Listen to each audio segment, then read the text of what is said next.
Chers visiteurs, sur le vidéoconcept, bonjour. Nous vous remercions encore une fois de nous avoir rejoints. Aujourd'hui, nous avons choisi de vous parler de viscéral biomécanique. Nous travaillons toujours et nous raisonnons toujours dans un mode systémique. Vous voyez sur cette diapositive que le viscéral sur l'ellipse du haut en jaune est en relation avec les autres systèmes, le système ostéo-articulaire en vert clair, le système de déséquilibres posturaux en rouge et le système énergétique, le troisième cercle que les médecins appellent les désordres psychosociaux, que nous appelons personnellement l'énergétique, que tous ces cercles sont en relation et le viscéral n'échappe pas à cette loi. Dans le viscéral, nous avons trois lignes qui sont le viscéral circulatoire, le viscéral biomécanique et le viscéral neurovégétatif. Bien entendu, tout le viscéral fonctionne ensemble, toutes ces lignes se rejoignent.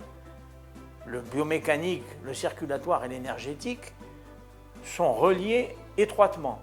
Mais pour bien comprendre et avoir une évaluation claire des problématiques viscérales, il vaut mieux les étudier séparément. Aujourd'hui, nous avons choisi le viscéral biomécanique. Celui-ci a été le pionnier du viscéral biomécanique, s'appelle Franz Glenard. Photo du centre. Franz Glenard, dans les années 1900, a autopsié une soixantaine de femmes qui avaient des problèmes viscéraux. Et nous verrons tout à l'heure, nous en reparlerons, ces femmes avaient des problèmes viscéraux biomécaniques. Pourquoi? Parce qu'à l'époque, on portait des corsets très étroits pour avoir la taille de guêpe. Et bien entendu, ces corsets provoquaient des ptoses viscérales. Pour ce qui concerne le viscéral circulatoire, le père de celui-ci est Thurbrand, lui-même élève de Lindt, inventeur de la gymnastique suédoise.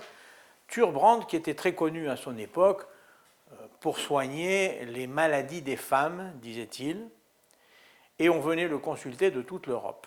Il avait atteint une telle renommée que le ministère de la Santé demanda à un gynécologue, Horace Tapfer, d'aller voir ce que faisait Thurbrand comme traitement sur ces femmes.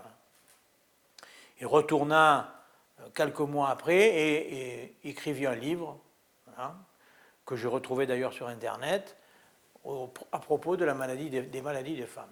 Voilà. Et Thurbrand s'était aperçu qu'en faisant de la gymnastique et des massages abdominaux, il obtenait des problèmes. Il obtenait des résultats, pardon. Voilà, c'est l'origine de la kinésithérapie circulatoire, sur laquelle a écrit Stapfer. Enfin, comme vous le savez tous, le neurovégétatif a été décrit et étudié par John Langley, dans les années 1900 également. Vous voyez qu'ils sont tous à peu près contemporains. Voilà, donc voilà les trois lignes du viscéral. Et aujourd'hui, nous avons décidé, comme je vous l'ai déjà dit, de vous parler du viscéral biomécanique. Importance de la masse viscérale sur le plan biomécanique. Eh bien, si vous regardez le dessin de gauche, vous voyez que si on fait une section du tronc humain entre les disques L2 et L3, il n'y a aucun os. Il n'y a aucun os. On doit vous dire d'autre part que 81% de la masse viscérale est liquidienne, c'est du liquide, et que donc, si je regarde la photo du centre, je vois que le personnage qui porte une charge sur le dos s'appuie sur sa masse viscérale.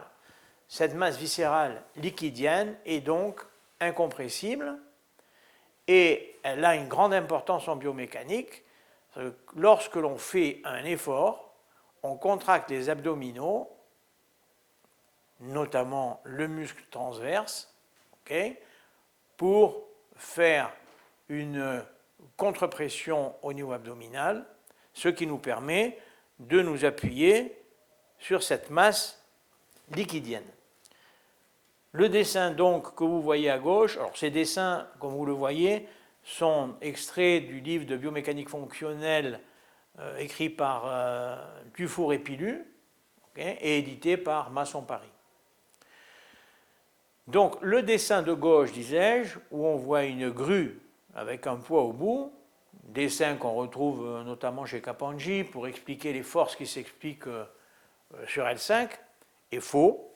On a oublié, dessin du centre, de le calculer avec la masse viscérale qui est représentée sur le dessin du centre par un cric.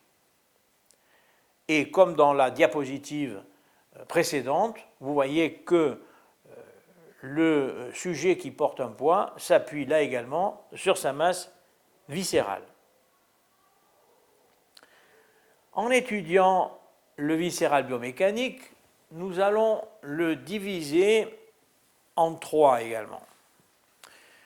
Nous vous parlerons du viscéral que j'appelle traumatique. Il y aura un viscéral dysfonctionnel et il y aura un viscéral postural. Pour en finir avec le syndrome, avec le viscéral d'origine posturale, eh bien, vous avez compris que toute déformation vertébrale va changer les systèmes de pression et organiser un déséquilibre de la MV, de la masse viscérale, dont souvent l'origine sera organique, par exemple la scoliose. Mais également le syndrome de déficience posturale, décrit par Martine d'Acunha dans les années 70, crée également un déséquilibre postural. Ce qui va nous intéresser surtout, c'est le traumatique et le dysfonctionnel. Le traumatique, vous aurez compris que cette masse liquidienne, sur une chute, peut changer de position ou avoir un léger déséquilibre par rapport à la masse voluminique, et donc nous aurons un changement dans le positionnement viscéral. Par exemple, si la personne fait une chute sur les fesses, on va avoir une descente de la masse viscérale relativement importante. Lorsque vous traiterez des personnes qui sont tombées sur les fesses, qui sont cassées le coccyx, etc., il ne faudra pas oublier de travailler le viscéral. Toute femme qui est tombée sur notamment les femmes, je vous parle notamment des femmes, parce qu'elles ont une organisation viscérale un peu différente de la nôtre, toutes les femmes qui seront tombées sur les fesses, qui viendront dans vos cabinets, n'oubliez pas de traiter le viscéral. Nous verrons comment. Après les chutes, nous avons les sports asymétriques. Il est évident qu'un golfeur, un tennisman, un volleyeur aussi, tous les sports qui ont des asymétries, le mouvement du tronc, l'handballeur, etc., vont avoir une masse viscérale qui va se déporter légèrement, d'un côté ou de l'autre, à droite ou à gauche. Et là encore, changer l'équilibre postural. Enfin, les microtraumatismes également vont agir sur la masse voluminique. Par exemple, les deux principaux qui me viennent en tête à l'heure actuelle, ce sont les gens qui font du jogging ou des courses de longue distance, et on comprendra que les microtraumatismes, la masse étant liquidienne, a tendance à aller vers le bas, et les cyclistes qui sont penchés sur leur guidon, augmentant la pression sur la masse abdominale, respirant en même temps, ce qui a pour effet, le diaphragme s'abaissant en continuation, là encore, de projeter la masse viscérale vers le bas et souvent vers l'arrière. Voilà, ça c'est pour le traumatique. Pour ce qui est du dysfonctionnel, eh bien, ils vont avoir une origine circulatoire ou neurovégétative. Et nous devons nous en expliquer. Le viscéral traumatique va créer ce déplacement. Si le déplacement est central, il va créer des pesanteurs pelviennes. Ces pesanteurs pelviennes par abaissement vont créer ce que j'appelle une dysfonction circulatoire secondaire, c'est-à-dire que l'appui va gêner le retour sanguin, notamment veineux, par pression. Si elle se déplace latéralement, elle va aller disturber le fascia iliaca, donc le psoas, et ce psoas pourra se mettre en légère tension et dans le temps éventuellement se spasmer. Souvent on vous a parlé du psoas, muscle poubelle, etc., notamment dans les pseudo-rotations du bassin, etc. Souvent l'origine est viscérale. Cette masse viscérale appuyant sur le fascia iliaca va donner des informations aux propriocepteurs contenus dans les fascias, aux gravicepteurs sous-diaphragmatiques, etc., et créer un déséquilibre, là encore, postural. L'information que va donner la masse viscérale est neurologique, elle n'est pas seulement biomécanique. Donc, ce psoas en tension va être à l'origine de pseudo-rotation du bassin, PRB, voilà, l'abréviation, de pubalgie, de douleur sacro-iliaque et de lombalgie.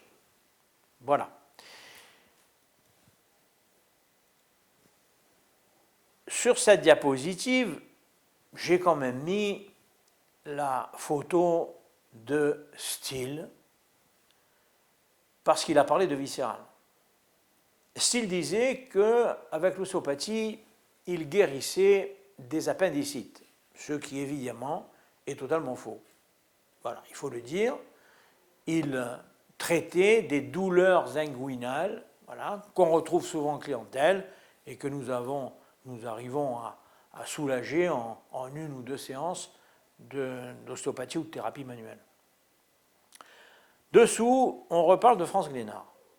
Alors vous voyez sur le premier dessin à gauche, un dessin qu'il avait fait, une coupe d'une femme avec un corset. Okay, c'est ce que je vous disais tout à l'heure, ce corset entraînant l'aptose viscérale qu'il a très bien dessiné dans ses écrits. Sur le dessin du centre, il a fait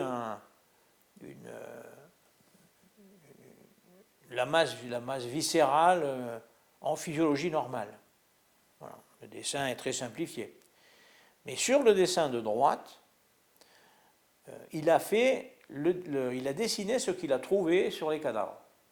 Et nous voyons que nous avons déjà un abaissement du foie, nous avons un abaissement des reins, la rate semble rester en place, mais ce qui est surtout à noter, c'est les intestins, c'est-à-dire la masse abdominale. On voit au centre l'intestin grêle complètement suspendu à la racine du mésentère et on voit très bien l'aptose là, hein. Et il est à noter que le côlon a également ptosé. Et ce qu'on doit remarquer, c'est que l'hémicolon droit, qui comprend le côlon ascendant et une partie du côlon transverse, la partie droite du côlon transverse, est descendue, elle est ptosée, mais relativement normale à côté du côlon descendant et de la partie gauche du côlon transverse, c'est-à-dire l'hémicolon gauche. Vous voyez qu'il est complètement atrophié. Okay, il est diminué plus que de moitié. Hein, vraisemblablement, je suppose, d'abord parce que le côlon on parle toujours du côlon, mais le côlon c'est deux entités, le côlon droit et le côlon gauche. Et ils se différencient par le fait qu'ils n'ont d'abord pas la même irrigation. L'un est irrigué par l'artère mésentérique supérieure, l'autre par la mésentérique inférieure. Mais surtout, l'hémicolon droit dépend du système neurovégétatif crânien, c'est-à-dire du nerf vague, alors que le côlon gauche, son innervation dépend du neurovégétatif sacré. Voilà. C'est certainement pour cela qu'il y a une différence. Et la zone de séparation des deux côlons s'appelle la zone de Kannonbaum. Pas important à retenir. Pour le viscéral dysfonctionnel, il faut savoir que l'abdomen est un volume. C'est un volume dans lequel règne une certaine pression. Cette pression, qu'on voit sur le dessin de droite, cette pression avoisine les 25 degrés, 25 cm3 d'eau au niveau du petit bassin, pour arriver à 0 au niveau du diaphragme, allant bien entendu en diminuant du bas vers le haut. Cette pression donc intra-abdominale, qui est très importante, a deux rôles. Elle a d'abord un rôle du maintien des organes sous le diaphragme, parce que c'est cette pression qui maintient les organes vers le haut. La deuxième importance, c'est que comme les veines abdominales, les gros troncs veineux abdominaux, c'est-à-dire la veine cave et la veine porte, n'ont pas de valvule, lorsque la masse sanguine veineuse a passé les veines fémorales, n'ayant pas de valvule, c'est cette pression qui va faire avancer la masse voluminique veineuse. Si cette pression change, bien entendu, nous allons avoir une problématique de retour veineux. Si je dois vous dire que j'ai décrit une dysfonction dont j'en parlerai un jour dans une autre vidéo, que j'ai appelée la DDI, la double dysfonction inversée, c'est une dysfonction un peu spéciale qu'il faut savoir trouver et surtout qu'il faut savoir normaliser. Elle n'est pas simple à normaliser, il y a un truc thoracolombaire, et que cette dysfonction, enfin la zone thoracolombaire, est en relation étroite avec le diaphragme. Voilà. Le diaphragme s'insère au-dessous, laissant libre ce cardan. Et lorsqu'on a un blocage de la zone thoracolombaire, on a une diminution de la balistique diaphragmatique. On s'en est aperçu dans différentes thèses faites par des élèves, notamment par des élèves qui s'occupaient de l'équipe de demi-fond italienne, voilà, et avec des prises de sang avant, après, etc., avant la course, après la course, avec la thoracolombaire bloquée, puis normalisée, etc. Et on s'aperçoit qu'on a un changement d'acide lactique au prélèvement sanguin dans le sang, ce qui prouve bien qu'il y a une diminution de la circulation et donc de la balistique. Donc, si on a un problème thoracolombaire avec une incidence sur le diaphragme, on aura un problème au niveau abdominal. Si l'on considère l'intestin, c'est un muscle creux. C'est un muscle creux. On a parlé donc de la pression. Il a une certaine pression intra-intestinale. Donc on a parlé de la pression intra-abdominale, mais il a, lui, une pression intra-intestinale. Et nous savons que la pression est importante, une homéostasie de la pression est importante pour la circulation et le maintien des organes. Si donc on a une diminution de la balistique diaphragmatique et un problème de retour veineux, on va avoir automatiquement un impact sur la masse intestinale.